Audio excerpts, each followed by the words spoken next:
Iran Israel വാർ ഓരോ ദിവസം ചെല്ലുന്നതോറും കൂടുതൽ എസ്കലേറ്റ് ചെയ്ത് വരുന്നു. ക്രൂഡ് ഓയിലിന്റെ പ്രൈസ് കൂടുന്നു. സ്റ്റോക്ക് മാർക്കറ്റിലാണെങ്കിൽ 200 to 500 പോയിന്റ്സ് വരെ ഡെയിലി ഫോളോ ചെയ്യുന്നു. ഈ സമയത്ത് നമ്മുടെ മനസ്സിൽ സ്വാഭാവികമായിട്ടും വരുന്നൊരു ക്വസ്റ്റ്യൻ ആണ്, നമ്മളിപ്പോൾ മ്യൂച്വൽ ഫണ്ടുകളൊക്കെ ലംസം ചെയ്യണോ, അതോ നമ്മൾ കുറച്ചും കൂടി വെയിറ്റ് ചെയ്യണോ, കുറച്ചുകൂടി വെയിറ്റ് ചെയ്തതിന് ശേഷം കുറച്ചുകൂടി ബോട്ടം പോയിന്റിൽ കിട്ടുമ്പോൾ നമ്മൾ വാങ്ങിക്കണോ എന്നുള്ളത്.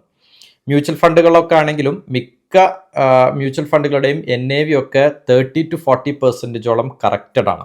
ഇപ്പോൾ എസ്പെഷ്യലി ഒരു എക്സാമ്പിൾ പറഞ്ഞാൽ മോത്തിലാൽ ഓസ്വാലിൻ്റെ മിഡ് ക്യാപ്പ് ഒക്കെ നല്ല രീതിയിൽ ഫോളോ ചെയ്തിട്ടുണ്ട്. സ്റ്റോക്കുകൾ ഇതേപോലെ തന്നെയാണ്. ഒരു 30 തൊട്ട് 60% വരെ മിക്ക സ്റ്റോക്കുകളിലും കറക്ഷൻ വന്നിട്ടുണ്ട്. വാല്യുവേഷൻ കുറച്ചുകൂടി കംഫർട്ടബിൾ ആയ രീതിയിൽ വന്നിട്ടുണ്ട്. അപ്പോൾ ഈ സമയത്ത് നമുക്ക് ഇൻവെസ്റ്റ് ചെയ്ത് തുടങ്ങേണ്ട ടൈം ആയോ അതോ നമ്മൾ കുറച്ചുകൂടി വെയിറ്റ് ചെയ്തിട്ട് ചെയ്യണോ എന്നുള്ളതാണ് നമ്മുടെ മിക്ക ആളുകളുടെയും ഒരു ഡൗട്ട് എന്ന് പറയുന്നത്. അപ്പോൾ ചില ടെക്നിക്കൽ ഇൻഡിക്കേറ്റേഴ്സ് യൂസ് ചെയ്തുകൊണ്ട് നമുക്ക് ഇതിനെ ഒന്ന് അനലൈസ് ചെയ്യാനും ഇതുവഴി ഇപ്പം നമുക്ക് എവിടെയാണ് ഇൻവെസ്റ്റ് ചെയ്യാൻ ഏറ്റവും നല്ലതെന്നുള്ള ഒരു തീരുമാനം എടുക്കാനായിട്ട് പറ്റും. ഈ വീഡിയോയിൽ നമുക്ക് ആ ടെക്നിക്കൽ ഇൻഡിക്കേറ്റേഴ്സ് എന്താണെന്ന് നോക്കാം. എല്ലാവർക്കും മറ്റൊരു ഇൻഫോർമേറ്റീവ് വീഡിയോയിലോട്ട് സ്വാഗതം.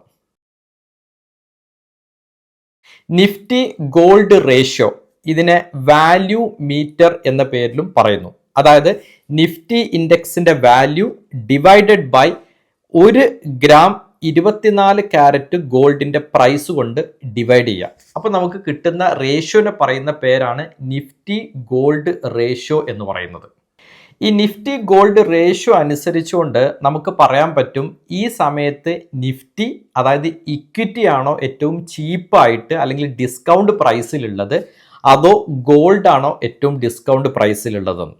കാരണം നിഫ്റ്റിയും ഗോൾഡും എപ്പോഴും റിവേഴ്സ് ആയിട്ടാണ് സഞ്ചരിക്കുന്നത് മിക്ക കേസുകളിലും. അതായത് നിഫ്റ്റിയിൽ ഒരു കൺസോളിഡേഷൻ വരിക അല്ലെങ്കിൽ മാർക്കറ്റിൽ കറക്ഷൻ വരുന്ന സമയത്ത് വളരെ മുകളിലോട്ട് പോകുന്നതാണ് ഗോൾഡ്. കഴിഞ്ഞ വർഷം നമ്മളത് കണ്ടതാണ്. ഗോൾഡ് ഒരുപാട് കയറിപ്പോയി, നിഫ്റ്റി ആണെങ്കിൽ ഒരു നെഗറ്റീവ് റിട്ടേൺ കൊടുത്ത വർഷം. അപ്പോൾ എപ്പോഴും ഇത് രണ്ടും റിവേഴ്സ് കോറിലേഷനിലാണ് വർക്ക് ചെയ്യുന്നത്. രണ്ടും ഒരേപോലെ കയറുന്ന ഒരു അസറ്റ് അല്ല. അപ്പോൾ ഈ നിഫ്റ്റി ഗോൾഡ് റേഷ്യോന്റെ വാല്യൂസ് അടിസ്ഥാനപ്പെടുത്തിയിട്ട് നമുക്ക് പറയാൻ പറ്റും നിഫ്റ്റി ആണോ ബെസ്റ്റ്, ഗോൾഡ് ആണോ ബെസ്റ്റ്. ഈ ടേബിൾ കാണിക്കുന്നത് നിഫ്റ്റി ഗോൾഡ് റേഷ്യോന്റെ വാല്യൂസ് ആണ്. അപ്പം നമ്മൾ ഇതിന്റെ വാല്യൂസ് നമ്മൾ നോക്കുന്ന സമയത്ത് ബിലോ 1.5, അതായത് 1.5 അതിൽ താഴോട്ടോ ഒക്കെ ആണെങ്കിൽ ഗോൾഡ് വെരി എക്സ്പെൻസീവ് ആണ് എന്നർത്ഥം.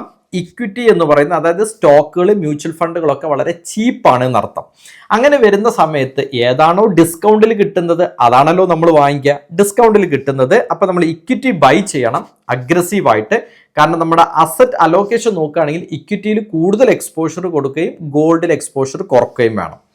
ഇനി ഈ റേഷ്യോ 1.5 to 2 അടിയിലാണ് നിൽക്കുന്നതെങ്കിൽ സ്റ്റോക്സ് സ്റ്റിൽ ചീപ്പാണ് കമ്പയറബിൾ ടു ഗോൾഡ്. അപ്പോൾ പ്രിഫറൻസ് കൊടുത്ത് നമ്മൾ വാങ്ങിക്കേണ്ടത് ഇക്വിറ്റി ആണെന്ന് അർത്ഥം. ഇക്വിറ്റിയിലെ എക്സ്പോഷർ സ്റ്റിൽ 70% കീപ്പ് ചെയ്യുക, ഗോൾഡ് എക്സ്പോഷർ കുറക്കാന്നർത്ഥം. ഇനി 2 to 3 ആണ് ഇതിന്റെ റേഞ്ചിൽ വരുന്നതെങ്കിൽ നമുക്ക് പറയാൻ പറ്റും ഫെയർലി വാല്യൂഡ് ആണ്. അതായത് സ്റ്റോക്കും ചീപ്പല്ല, ഗോൾഡും ചീപ്പല്ല, രണ്ടും ഒരു ഓൾമോസ്റ്റ് ഈക്വൽ കണ്ടീഷനാണ്. നമുക്ക് നോർമൽ SIP കണ്ടിന്യൂ ചെയ്യാൻ പറ്റുന്ന ഒരു ടൈമാണ്. ഇപ്പൊ ഫെയർ വാല്യൂ സോൺ ആണ്. ബാലൻസ്ഡ് പോർട്ട്ഫോളിയോ ആണ്. ഏകദേശം 50-50 എന്ന് പറഞ്ഞ റേഷ്യോയിൽ ഇപ്പോൾ ഗോൾഡും ഇക്വിറ്റി മാത്രം കോൺസെൻട്രേറ്റ് ചെയ്ത് ചെയ്യുന്ന ഒരാൾക്ക് ഈ ഒരു ബാലൻസിങ് അപ്രോച്ച് ചൂസ് ചെയ്യുക എന്നുള്ളതാണ്. ഇനി 3 to 4 ആണ് ഈ ഗോൾഡ് അല്ല നിഫ്റ്റി ഗോൾഡ് റേഷ്യോന്റെ വാല്യൂ വരുന്നതെങ്കിൽ സ്റ്റോക്ക് എക്സ്പെൻസീവ് ആണ് ഗോൾഡിനെ അപേക്ഷിച്ച്. ആ സമയത്ത് സ്റ്റോക്കിൽ നിന്ന് എന്ത് ചെയ്യണം, നമ്മൾ ഗോൾഡിനകത്തോട്ട് അല്ലെങ്കിൽ മെറ്റൽ സെക്ടറിനകത്തോട്ട് അലോക്കേഷൻ കൂട്ടണം എന്നർത്ഥം. അപ്പോൾ നമ്മളവിടെ ഗോൾഡ് ആണിക്കും ബൈ ചെയ്യേണ്ടത്, ഇക്വിറ്റിയിലുള്ള എക്സ്പോഷർ നമ്മൾ കുറക്കുന്നു എന്നർത്ഥം. ഇനി അടുത്തത്, ഇനി എബോവ് 4, അതായത് 4 മുകളിൽ വരുന്ന സമയത്ത് സ്റ്റോക്ക് ഈസ് ടു എക്സ്പെൻസീവ്. അപ്പോൾ സ്റ്റോക്സിലുള്ള അലോക്കേഷൻ നമ്മൾ കുറക്കണം. നമ്മൾ അഗ്രസീവായിട്ട് ബൈ ചെയ്യേണ്ടത് ഗോൾഡ് ആണ്. ഇക്വിറ്റിയിലുള്ള എക്സ്പോഷർ നമ്മൾ കുറക്കണം. അപ്പോൾ ഇവിടെ നോക്കി കഴിഞ്ഞാൽ കാണാൻ പറ്റും ഇക്വിറ്റി 10 തൊട്ട് 20% വരെയും ഗോൾഡ് 80 തൊട്ട് 90% വരെയാണ് ഗോൾഡിന്റെ അലോക്കേഷൻ. അപ്പോൾ ഈ ടേബിൾ നമുക്ക് മനസ്സിലാക്കാൻ പറ്റും ഗോൾഡ് സിൽവർ റേഷ്യോ ഈ റേഞ്ചിന്റെ ഉള്ളിൽ എവിടെയാണോ നിൽക്കുന്നത് അതനുസരിച്ച് നമ്മൾ മ്യൂച്വൽ ഫണ്ടും സ്റ്റോക്കൊക്കെ വാങ്ങിക്കണോ അല്ല ഇനി ഗോൾഡ് വാങ്ങിക്കണോ എന്നുള്ളത്. നമുക്ക് ഇപ്പൊ കറന്റ് നടക്കുന്ന സിറ്റുവേഷൻ നോക്കാം. നിഫ്റ്റിയുടെ വാല്യൂ എന്ന് പറയുന്നത് 24,000 ആണ് അപ്രോക്സിമേറ്റ്ലി, പ്ലസ് ഓർ മൈനസ് ഉണ്ടാകും.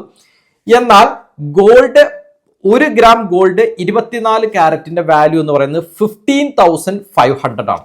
അപ്പൊ ഈ രണ്ട് റേഷ്യോസ് എടുത്താൽ, അതായത് 24,000 ഡിവൈഡഡ് ബൈ 15,500 എന്ന് ചെയ്താൽ നമുക്ക് കിട്ടുന്ന വാല്യൂ എന്ന് പറയുന്നത് 1.55 എന്ന് പറയുന്ന വാല്യൂ ആണ്.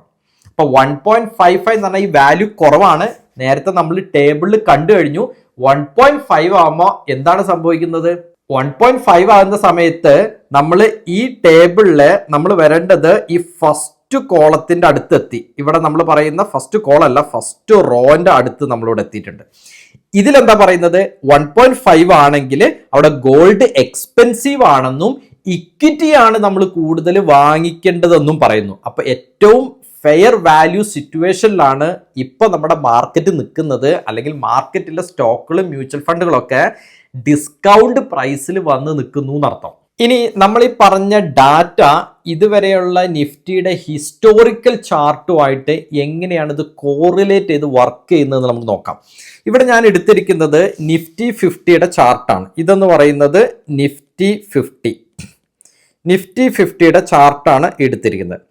ഈ ചാർട്ട് പ്രകാരം 1991 തൊട്ട് ഇന്ന് 2026 വരെയുള്ള ഗ്രാഫ് നമ്മുടെ കയ്യിലുണ്ട്. ഈ സമയത്ത് ഞാൻ എക്സാമ്പിൾസിന് വേണ്ടിയിട്ട് കുറച്ച് പോയിന്റ്സ് ഇവിടെ മാർക്ക് ചെയ്തിട്ടുണ്ട്. അതിൽ ഒരു പോയിന്റ് മാർക്ക് ചെയ്തത് ഇവിടെ, സെക്കൻഡ് പോയിന്റ് ഇവിടെ, തേർഡ് പോയിന്റ് ഇവിടെ, ഫോർത്ത് പോയിന്റ് ഇവിടെ, ഫിഫ്ത്ത് പോയിന്റ് ഇവിടെ.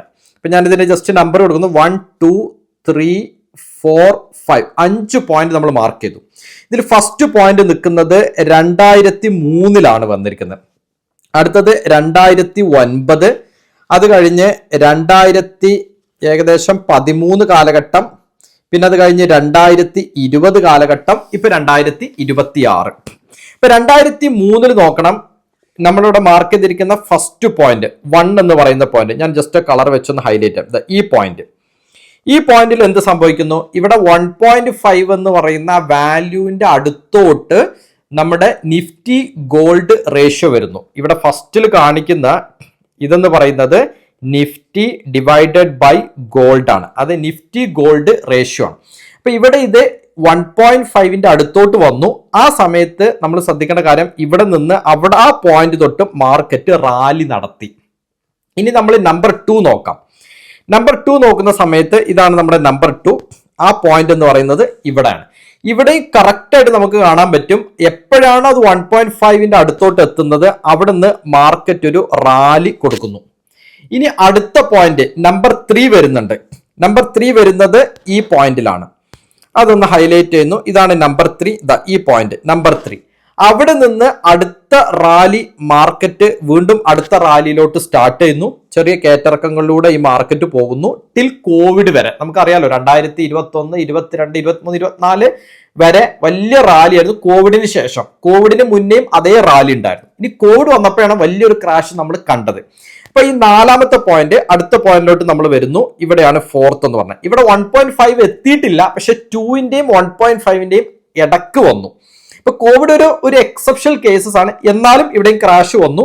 അവിടെ തൊട്ടും മാർക്കറ്റ് എന്ത് സംഭവിച്ചു? മാർക്കറ്റ് വലിയൊരു റാലി കൊടുത്തു. ഇപ്പോ നമ്മൾ ഈ വീഡിയോ റെക്കോർഡ് ചെയ്യുന്ന ഈ സമയത്ത് ഈ US, ഇറാൻ, ഇസ്രായേൽ ഇഷ്യൂസ് വാർ നടക്കുന്ന സമയത്തും ഇതേ സംഭവം പോലെ ഇവിടെ വന്ന് നിൽക്കുന്നുണ്ട്. നമ്പർ 5, അതായത് നിഫ്റ്റി ഗോൾഡ് റേഷ്യോ എന്ന് പറയുന്നത് ഈ പോയിന്റിൽ വന്ന് നിൽക്കുന്നത് 1.5 എന്ന് പറഞ്ഞ റേഞ്ചിലാണ്. ഇതിന്റെ അർത്ഥം ഏത് സമയത്തും മാർക്കറ്റിൽ വാറിന്റെ സിറ്റുവേഷൻ ഒന്ന് കാം ഡൗൺ ചെയ്യുമ്പോൾ ബെറ്ററായി മാർക്കറ്റിൽ ഒരു റാലിക്കുള്ള പ്രിപ്പറേഷൻ ഫേസിലാണെന്ന് ഈ ടെക്നിക്കൽ ഇൻഡിക്കേറ്റേഴ്സ് വെച്ചുകൊണ്ടും ഇതുവരെയുള്ള പാസ്റ്റ് ഹിസ്റ്ററി ഉള്ള ഡാറ്റ വെച്ചുകൊണ്ട് നമുക്ക് പറയാൻ പറ്റും. അപ്പൊ ഇതുവരെയുള്ള തന്നെ 1991 തൊട്ട് 2026 വരെ ഏകദേശം 35 വർഷത്തെ ഡാറ്റ വെച്ച് നമുക്ക് പറയാൻ പറ്റും ഈ ടെക്നിക്കൽ ഇൻഡിക്കേറ്റർ എപ്പോൾ 1.5ന്റെ അടുത്തോട്ട് എത്തുന്നുവോ അത് എന്ന് പറഞ്ഞാൽ മാർക്കറ്റ് അത്രയും ഡിസ്കൗണ്ട് റേറ്റിൽ വന്നു കഴിഞ്ഞു. ഇനി ഇവിടുന്ന് അങ്ങോട്ട് ഏത് സമയത്തും ഒരു റാലി ഉണ്ടാകാം എന്നുള്ളത്. ഈ technical indicators Nifty gold ratio എന്ന് പറയുന്ന അറിവ് നിങ്ങൾക്ക് ഉപകാരപ്പെട്ടു എന്ന് ഞാൻ പ്രതീക്ഷിക്കുന്നു. നിങ്ങളുടെ ഇൻവെസ്റ്റ്മെൻറ്റ് ജേണിയിൽ അല്ലെങ്കിൽ നിങ്ങളുടെ പോർട്ട്ഫോളിയോ മാനേജ് ചെയ്യുന്ന സമയത്ത് നിങ്ങൾ ഈ ഒരു ടെക്നിക്കൽ പാരാമീറ്ററും കൂടി സൈഡിൽ വെക്കുക. നിങ്ങളതിനെ മനസ്സിലാക്കി എന്ന് വിചാരിക്കുന്നു. ഈ അറിവ് നിങ്ങൾ അവിടെ ഉപയോഗപ്പെടുന്നതോടുകൂടി ഡെഫിനറ്റായിട്ടും നിങ്ങൾക്കത് ഒരു വെൽത്ത് ജനറേഷന് ഹെൽപ്പ് ചെയ്യുമെന്ന് ഞാൻ പേഴ്സണലി പ്രതീക്ഷിക്കുന്നു. വീഡിയോ ഡിസ്ക്രിപ്ഷനിൽ വീഡിയോയുടെ ഫസ്റ്റ് കമൻറ്റിൽ ഞാൻ ആവശ്യമായ എല്ലാ ലിങ്കുകളും ചേർത്തിട്ടുണ്ട്. ഡിമാറ്റ് അക്കൗണ്ട് ഓപ്പൺ ചെയ്യാൻ സെറോദയുടെ ലിങ്ക് ഉണ്ട്, മ്യൂച്വൽ ഫണ്ടിലുള്ള അസറ്റ് പ്ലസിൻ്റെ ലിങ്ക് ഉണ്ട്. അക്കൗണ്ട് ഓപ്പണിങ്ങുമായി ബന്ധപ്പെട്ടോ നിങ്ങളുടെ പോർട്ട്ഫോളിയോവുമായി ബന്ധപ്പെട്ടോ എന്തെങ്കിലും സംശയങ്ങളോ കാര്യങ്ങളോ ഉണ്ടെങ്കിൽ എന്നിട്ട് പേഴ്സണലായിട്ട് കണക്ട് ചെയ്യണമെങ്കിലും ഞാൻ ആ വീഡിയോ ഡിസ്ക്രിപ്ഷനിൽ ഫസ്റ്റ് കമൻറ്റിൽ കൊടുത്തിട്ടുള്ള വാട്സപ്പ് സപ്പോർട്ടുമായിട്ട് നിങ്ങൾക്ക് കണക്ട് ചെയ്യാവുന്നതാണ്. ഇനി നിങ്ങൾ സീരിയസ് ആയിട്ടാണ് ഇൻവെസ്റ്റ്മെൻറ്റ് കാണുന്നുണ്ട് എങ്കിൽ നിങ്ങൾക്ക് ഡെഫിനറ്റായിട്ടും പരിഗണിക്കാവുന്ന ഒരു ഓപ്ഷനാണ് യൂട്യൂബിൻ്റെ മെമ്പർ കമ്മ്യൂണിറ്റി. സ്റ്റോക്കുകൾ, ETF-കൾ, മ്യൂച്വൽ ഫണ്ടുകളെ കുറിച്ച് ഓൺ ഡെയിലി ബേസിസിൽ ഞാൻ അതിനകത്ത് പോസ്റ്റ് ചെയ്യുന്നുണ്ട്. നിങ്ങൾക്ക് ആ അറിവ് ഡെഫിനറ്റായിട്ടും നിങ്ങളുടെ പോർട്ട്ഫോളിയോ മാനേജ് ചെയ്യുന്നതിനും നിങ്ങൾക്ക് ഹെൽപ്പ് ആവും. താല്പര്യമുള്ളവർക്ക് ജോയിൻ ചെയ്ത് നോക്കാവുന്നതാണ്. ഈ വീഡിയോ മറ്റുള്ളവർക്ക് ഷെയർ ചെയ്ത് കൊടുക്കാനും ഈ അറിവ് എത്തിക്കാനും നിങ്ങൾ മറക്കരുത്. നിങ്ങളുടെ എന്ത് അഭിപ്രായങ്ങളുണ്ടെങ്കിലും വീഡിയോയുടെ താഴെ കമൻ്റായിട്ട് ചേർക്കുക. നമുക്ക് അടുത്ത ആഴ്ച മറ്റൊരു ഇൻഫോർമേറ്റീവ് വീഡിയോ ആയിട്ട് വീണ്ടും കാണാം.